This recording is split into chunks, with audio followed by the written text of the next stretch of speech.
Hello everyone, welcome back into this channel, and in this video I will like to show you the way how to change the profile picture on your Instagram account. So the first thing you have to do, open your Instagram application and log in with the account that you want to use, and after that you can see I have no profile pictures right here.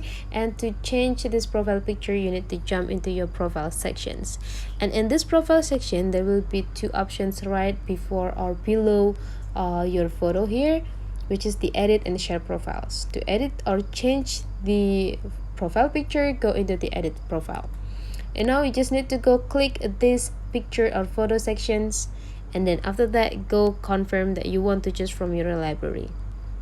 And now you just need to choose which photo that you want to use for your profile account on Instagram.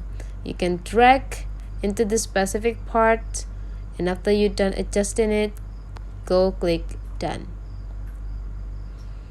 And now you just need to wait until your profile is changed. And here we go, we already changed the profile, and here is the look of your Instagram now. So that is the way how to change profile picture on Instagram. Hopefully this tutorial today is useful for you. So don't forget to leave some comment, like and subscribe into this channel, and I'll see you for the next video.